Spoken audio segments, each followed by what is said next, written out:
to everyone. So today I'm going to talk to you about my first work as researcher here at UC in the CERT group.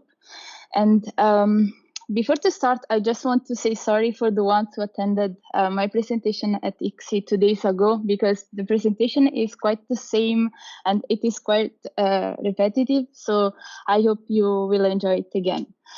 So the topic is the automation of code review activities. So let's see what is a code review and why we decided to focus on this activity. Well, code review is we can say is the task of analyzing the code written by a teammate to recommend how to improve its quality. For example, a reviewer can spot bugs or can catch suboptimal implementation choices, or even suggest to adopt a certain coding style. Now, recent studies provided evidence of the benefits of code reviews. For example, they show that a reviewed code has a lower chance of being buggy, it has a higher internal quality, and in general, it is easier to comprehend and maintain. So what is the problem here? The problem is that it is a very time-consuming activity that keeps developers busy away from their main task. So what we believe is that we can reduce the cost of this process by automating a part of its activities.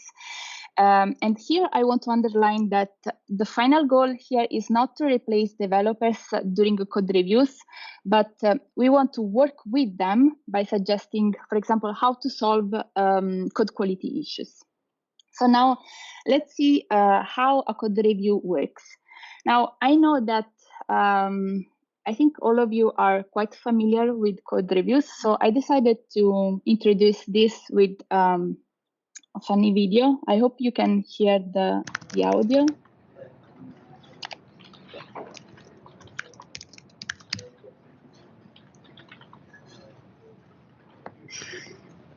Shit.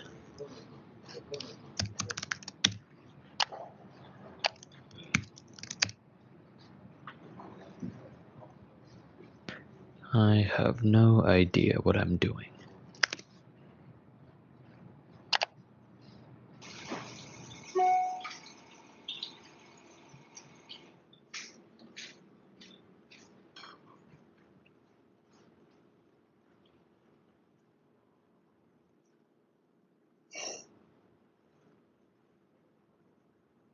I have no idea what I'm reading.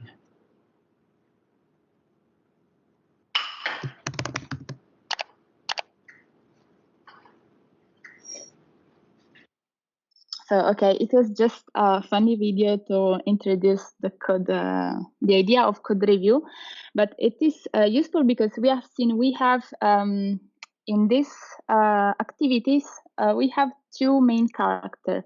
One is the contributor and one is the reviewer. So the contributor is the one, is the developer that who write the code and submitting it for the review. Then we have the reviewer, so the code is reviewed by one or more reviewers, and they can recommend code changes in natural language.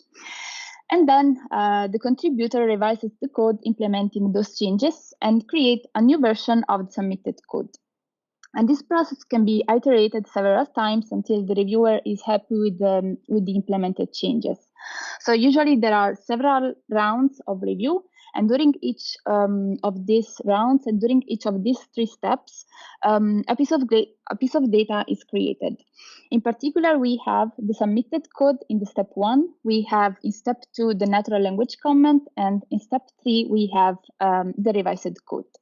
So what we want to do is to mine these three pieces of data in order to automate specific code review tasks. So the first thing that we did was to collect these triplets. We collected this data from Gerrit and from GitHub, and we obtained a data set counting around 900,000 triplets. Now, using the entire dataset as it is, of course, it is unthinkable, both because the dataset contains a lot of noise and because of the limitations of the model we are going to use. So we cleaned this initial dataset, having in mind that first of all, we decided to work on method level, which means that we look at changes recommended by reviewers on specific comments in isolation without looking at the entire file. Moreover, we focus on those methods that receive just one useful comment. And finally, work on raw source code requires more complexity for the model, so we decided to adopt an abstraction process, and so we work on the abstracted code instead of on the raw source code. So now, to be more clear, I have here an example from Gerrit. This is an initial data, and I want to show you what we obtain as a final triplet. So first of all, as you can see, we have an entire file under review. On the left side, we have the entire submitted code, and on the right side, we have the entire revised code. Then here we can see we have 2 comments, but the second one is clear that it is just a reply for the first comment, and it is useless for our goal because it does not provide any useful information on how to improve the code. So we can simply ignore it. And ignoring this comment, we are in the case that we want. So we have just one useful comment. So we know exactly, using the information that the Gerrit and the GitHub APIs provide us, we know exactly which part of the code the comment refers to. And using this information, we are able to isolate and extract the method that the comment refers to in the submitted code. And using the signature of this method, we are also able to isolate and extract the same method but modified. So the same method but in the revised code. So at this point, we have the triplets where the submitted code is correspond to a single method. We have just one natural comment, one comment in natural language, and then we have the revised code that correspond to the revised method. So now the next step is the abstraction of the code. So to abstract the code, what we do is to replace the literals and the identifiers with specific numbered IDs, which simply give information about the type of the literals or the identifiers they are replacing. And of course, we do the same thing both with the submitted code and the revised code using the same abstraction map. So now someone who is paying attention could say, hey, wait, there is something wrong here. There is something strange, because we can see that the type and the object view are not abstracted, and also the integer 0. So why these are not abstracted? Well, this is because they are what we call idioms. In practice, we extracted from the entire dataset the 300 most frequent identifiers and literals. Here you can see part of them, and we treat them as keywords. Why? Because we can see, for example, the type string or the character I. They are used very often, and so they can simply be considered as keywords of the language. So we have this list of 300 identifiers. So what we have at this point is the final triplet. So we have the submitted code, that is the code submitted but abstracted, the natural language comment, and the revised code, that is the revised code abstracted. Here I want just to highlight that here you can see the structure of the method, but this is I put this in this way just to have a clear slide.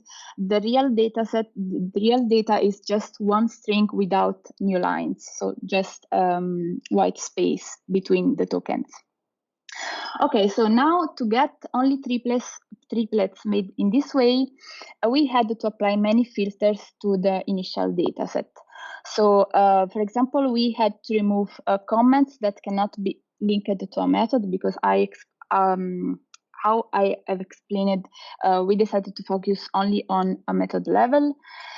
We removed all the contributors' comments because usually they are just replies to the reviewer. We removed all the meaningless comment. Here, just 2 words. In practice, we created manually an heuristic, so a list of rules to detect and to remove all these comments. And with meaningless comment, I mean a comment that does not provide any useful information on how to improve the quality. So it is not a suggestion on how to change the code. For example, the comment thanks or well done, and etc. Then we excluded all the entries having more than 1 comment per method, because as I said, we want to focus only on that method that received just 1 method, because in this way we are sure that the changes applied to that method referring to the specific comment. Then we removed all the instances that had some issues related to the abstraction. For example, if in the revised code there is a new variable is introduced, we have to exclude this case, because in a real scenario we have the abstraction map only on the submitted code, so the model is not able to predict a new variable. So we have to exclude all these instances. Then we removed all the instances where the submitted code or the revised code is longer than 100 tokens. Here we did this just to put ourselves in not too much complex scenario. Also because this is a first step in this direction, so we decided to stay in a simple case. And then we had to apply other filters of minor influence. So then after these filtering steps, we got a dataset consisting of 17,000 triplets. Now, using this dataset, we want to train 2 different models in order to automate 2 specific tasks in the context of code review. So going back to the code review overview, we want to automate 1 task on the contributor side and 1 on the reviewer side. On the contributor side, what we want to do is to provide the developer with a preliminary version of the revised code, skipping the interaction with the reviewer, but generating the code implementing changes likely recommended by reviewers. So in this way, the contributor can submit for the real review a first better version of the code.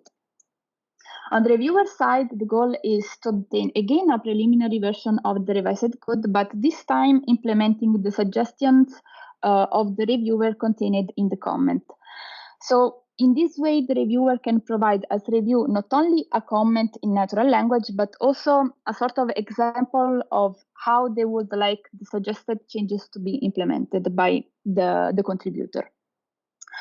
So how we decided to do that? Well, we decided to use a transformer model. What is a transformer model?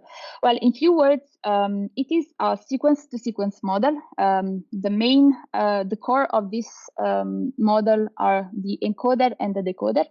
The encoder takes as input a sequence of tokens, for example, and the decoder, based on this input, tries to generate another sequence as output. So we trained 2 different transformers using 2 different versions of the same dataset. Now, on the contributor side, the training set consists of only the submitted code and the revised code. And using this training set, we trained the first transformer model. Here, the encoder takes as input the submitted code, and the decoder tries to generate the revised code. On the reviewer side, instead, we want to take as input both the submitted code and the natural language comment, and generate again the revised code, but this time implementing the suggestions contained in the natural language comment. For this case, we modified the architecture of the classic transformer model in order to have here 2 encoders and 1 decoder. The 2 encoders take as input 1 the submitted code and the other 1 the natural language comment, and again the decoder tries to generate the revised code. Then for both models, we decided to apply a beam search strategy. What does it mean? It means, in few words, that the models can generate not only the most likely predictions or the best prediction, but the k most likely predictions. And here we explored different value for the beam size, and in particular, we explored the value 1, 3, 5, and 10. Okay, so finally we evaluated our models. We performed a quantitative analysis on perfect predictions, where with perfect prediction we mean a model prediction that applies exactly the same changes made by the developer to the submitted code during a real code review activity. We also performed a qualitative analysis, manually inspecting the model's predictions. Okay, so the results of the quantitative analysis show that the models were able to generate a perfect prediction on 3 up to 16% of cases on the contributor side, depending on the number of predictions the model is allowed to generate, so depending on the beam size, and on 12 up to 31% of cases on the reviewer side. About the qualitative analysis, I just want to say that we manually analyzed the perfect predictions, and we created a taxonomy about the type of changes the models were able to apply, but we also inspected the non-perfect predictions. And here the goal was to check whether the change implemented by the model, while different from the one manually implemented by the developer, was still a meaningful implementation of the change requested by the reviewer or not. And we found that the 5 or 6% of the non-perfect predictions here, depending on which models we are using, so the one encoder or the two encoders. So the 5 or 6% of the non-perfect predictions were still meaningful and semantically equivalent to the code written by the developers. So, okay, now while achieving some promising results, it is clear that there is still a long way to go to automate code review related tasks. And we are now investigating how to improve performance using, let's say, a more powerful version of the model we used for this first work. So just to give you an idea, if this is the model, so the transformer that we used for this first part of the work, this is the powerful version of the transformer that is called T5 from its name, text-to-text transfer transformer. So what makes this model so big, so great? Well, one of the strengths of this model is the pre-training. Without going into details, it is like we prepare the model before the final task with a more general knowledge about the language the model has to work on. So, for example, if the task is to translate, for example, the sentences from English to Italian, so we prepare the model during the pre-training with several examples of general sentences in English and in Italian. So in this way, the model has this general knowledge about the language, and then it can focus on the specific task. So in our case, the pre-training is about the Java language, or the programming language in particular. And here we are observing some promising results. Another strength of this model seems to be the fact that instead of fine-tune the model on one single final task, we can ask the model to learn at the same time more tasks. And this would help the model improving its performance. I mean, in the literature, it seems that this is helping the model, but for now, we are not obtaining positive results on this side. But we are still working on it, so we will see. So to summarize this presentation, I'll show you that we investigated the possibility to automate specific code review activities using a transformer-based model, trained on a dataset built mining real code review activities data. We assess their performance in particular in terms of perfect predictions, finding that when allowed to generate 10 different predictions, they are able to provide a good prediction in 16 or 31% of cases. And we are now working on improve performance of our approach using a more powerful model. So this concludes my presentation, and thank you very much for your attention.